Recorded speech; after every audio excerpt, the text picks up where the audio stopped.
अस्सलाम वालेकुम students, computer science class 9 और हमारा लेक्चर है आज लेक्चर नंबर 28। स्टूडेंट, हमारा टॉपिक जो है वो है sending the HTTP request and receiving the HTTP response. अब ये चीज़ें क्या होती हैं इसको हम पढ़ते हैं। World wide web is a system of internet server. आपको पता है कि कोई भी वेबसाइट जब आप एक्सेस करते हो आप उस एड्रेस लिखते हो। आप जब उसका एड्रेस लिखते हो तो याद रखिए आप क्या करते हो, उस वेबसाइट के सर्वर पर एक्सेस ग्रांट कर रहे होते हैं। मतलब कोई भी वेबसाइट ओपन की तो आप उसके सर्वर के साथ कनेक्ट हो जाते हैं। जब उसके बाद वेब पेजेस को एक्सेस करते हैं क्लिक करके, तो आप क्या कर रहे होते हो, एक रिक्वेस्ट सेंड कर रहे होते हो उस सर्वर को, उस वेबसाइट के सर्वर को आपने एक रिक्वेस्ट सेंड कर दी। अब वो इस रिक्वेस्ट के नतीजे में क्या करेगा, वो पेज जो आप व्यू करना चाह रहे हो आपके सामने ले आएगा। इट्स मीन कि उस सर्वर ने आपको आपकी रिक्वेस्ट का रिस्पॉन्स दिया and that response is called the HTTP response. HTTP request and HTTP response. Basic concept मैंने भी आपको बताया, अब हम डिटेल पढ़ते हैं। World wide web is a system of internet server. Internet पर वेबसाइट्स को एक्सेस करने के लिए हर वेबसाइट का एक सर्वर होता है जो आप क्लाइंट की सारी रिक्वेस्ट को और सर्विसेज को फुलफिल कर रहा होता है। एचटीटीपी रिक्वेस्ट क्या होता है? Server serve a request send by the client. आसान लफ्जों में, क्लाइंट जो कि रिक्वेस्ट सेंड करता है, सर्वर उस रिक्वेस्ट को सर्व करता है, उस रिक्वेस्ट को फुलफिल करता है and that request is called the HTTP request.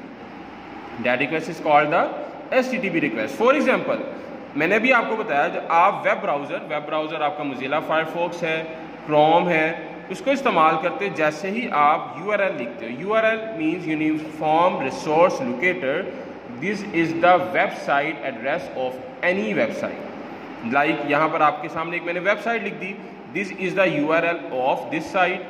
तो जब आपने इस URL को लिखा तो आप क्या कर रहे हो, आप रिक्वेस्ट सेंड कर रहे हो सर्वर के ऊपर कि आप इस वेबसाइट को व्यू करना चाहते हो। तो that request is called the HTTP request.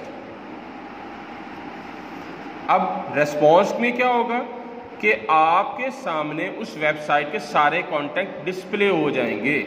तो जैसे ही आपने सर्वर को रिक्वेस्ट की, सर्वर ने आपकी रिक्वेस्ट को फुलफिल किया और आपके सामने लाकर उसने कॉन्टेंट रख दिए उस वेबसाइट के। These contents are embedded in HTML, Hypertext Markup Language। ये वो लैंग्वेज है जो बैकग्राउंड पे वेबसाइट को एक्सेस करने के लिए, ग्रांट करने के लिए ज़रूरी होती है। इसका चैप्टर हमारे पास है लास्ट, जिसमें हम इस लैंग्वेजेस को भी थोड़ा सा डिस्कस करेंगे। वेब लैंग्वेज कहलाती है ये। अब HTTP क्लाइंट और HTTP सर्वर, ये क्या होता है? आपने पिछले टॉपिक में अभी पढ़ा कि एक सिस्टम जो है वो रिक्वेस्ट के लिए मैसेज करता है और दूसरा सिस्टम जो है वो उस रिक्वेस्ट के नतीजे में रेस्पॉन्स देता है।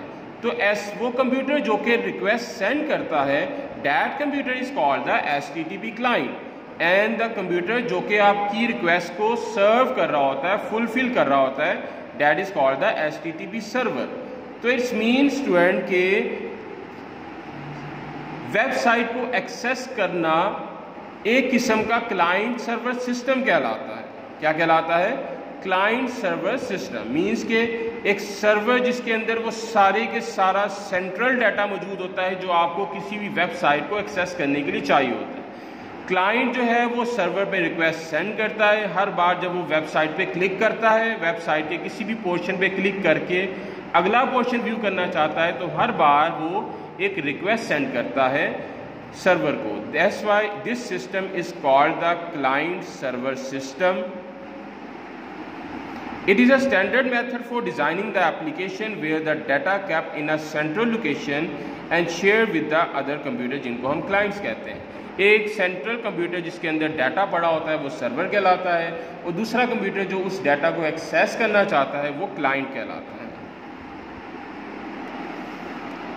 सुन, ये है जी आपके पास HTTP रिक्वेस्ट का हिस्सा। उसके बाद किस तरह से कम्युनिकेशन होती है, रिक्वेस्ट कैसे सेंड की जाती है, किस तरह से आपको रिस्पॉन्स मिलता है वेबसाइट के थ्रू, ये यहाँ पर बताया गया।